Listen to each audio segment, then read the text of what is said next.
Hey guys, it's me Narelle here, and welcome back to a new video. This is going to be the second installment of my OC introduction series. If you guys totally don't know, I am putting up a poll on my discussion feed on my YouTube channel, and it's pretty much saying out of these 5 characters, which one would you like to see as a video? And for this one, Mitsu actually won, and I'm actually super excited because like Nick, he's a character that I really don't talk about nor draw a lot. So I'm excited for this video. So if you guys want to be a part of the next video, please keep an eye out on my discussion tab on my YouTube channel. So yes, so getting into my child, Mitsu, he is actually 17 years old.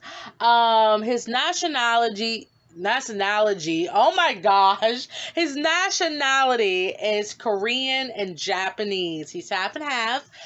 So he does have a Korean name whenever he's around his Korean relatives, and his Korean name is Minjun, which is adorable, to be honest. And he's straight as a kite. Straight as a kite.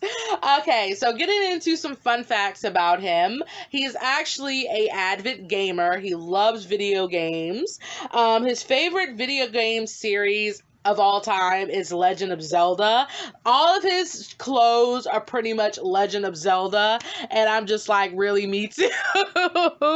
And his less favorite game is actually Ico to blame, but it's Pokemon Go. He kind of finds that game useless, to be honest, and he hates it when Aiko plays it in his room all the time. So he always tries to find ways to get her off her phone. So yeah, so that's Mitsu's little fun facts for you guys. So now I'm going to get into his background, which is actually pretty cute in a way. So growing up, Mitsu was always that type of kid that stayed by himself and he never really conversated with anybody else. It's not like he had a fear of conversating, it's just that he would rather be by himself, which I totally was as a kid.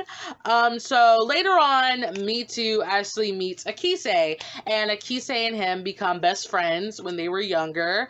But they did have a falling out because Akise realized that him and Mitsu were just two different people, and he just didn't want to stay in his world anymore. So that's what made them not be friends anymore. And after that, Mitsu just kind of gave up on the idea that he would find somebody that would stay with him regardless of him being different from them. So going on up in years, Mitsu actually goes to a arcade and he realizes that someone is consistently looking at him.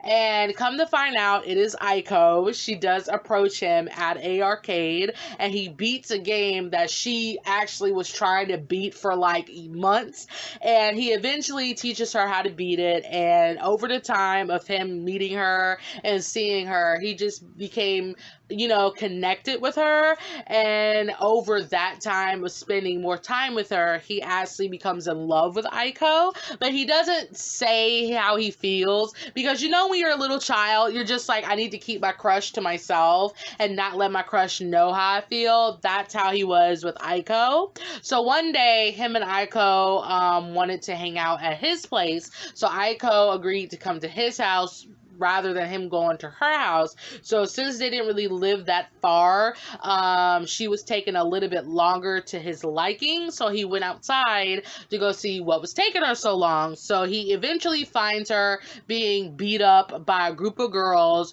who hated her just for the fact that they liked him.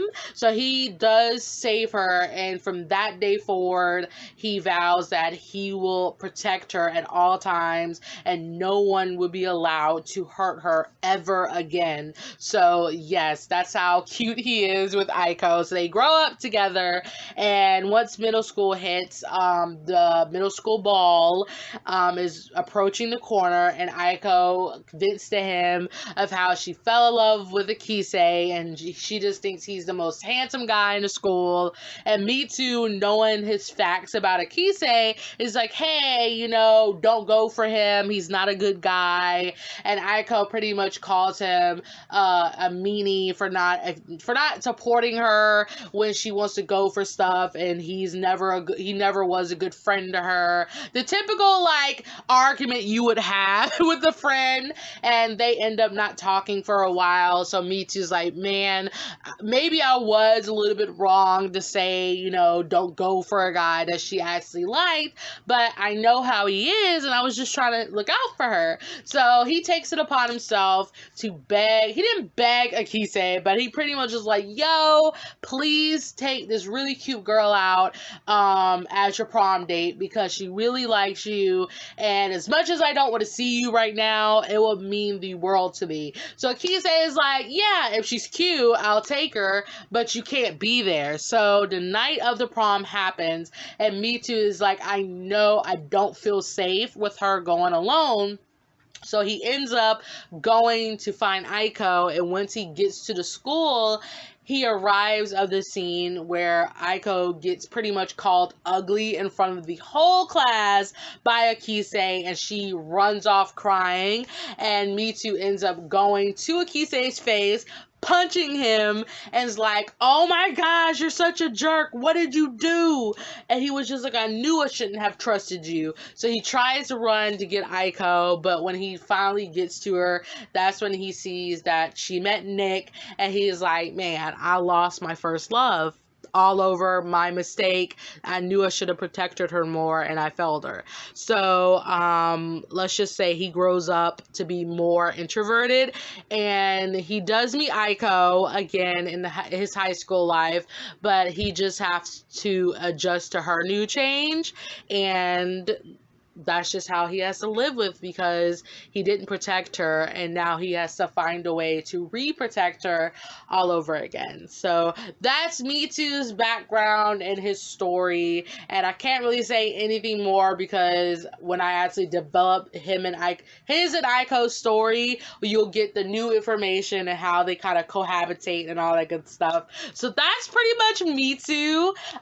He didn't really take me that long to talk about, because he's pretty much straightforward and straight to the point, and I just love his simple character, and I just love how simple he pretty much is. So for the drawing, I actually had to color his hair different, because his hair is actually black, but my black markers actually died, so I had to color his hair brown, which would technically be his natural hair color anyways, so I'm not opposed to it. So yeah, so if you guys like this video, give it a like. Please comment down in my comment box below what you think about Mitsu, and if you totally vibe with him and all that good stuff. And remember, in the next few weeks, I will be posting the new poll for the next OC introduction series. So again, if you want to be a part of it, please keep your eye out of my discussion tab on YouTube, because I really love the fact that you guys are loving this series, and I really am happy that you guys are enjoying learning about my children. So yeah, so I'm guessing for the next one, I was still trying to keep it random, but at a certain point, I'm gonna put up characters that are all in the same story, so you know, you guys can know the whole cast a little bit better. But it's actually such a coincidence that the first two characters happen to be in the same universe, because Nick and Mitsu is in the same exact universe as each other, but they're totally different people. So yeah, so I think that's about it for me talking, because I'm doing this audio separate from the video, so I don't know how much I should edit the video by. So yeah, that's it for this video. So thank you guys so much just for watching, and I love you all. So yeah, thank you so much for watching. And if I had a moral to this story, since I ended Nick's video with a moral, I would say as long as you do something from your heart, that's all that matters. So what you get from your decision may hurt you, but there's always a light at the end of the tunnel. That's it, guys. So bye.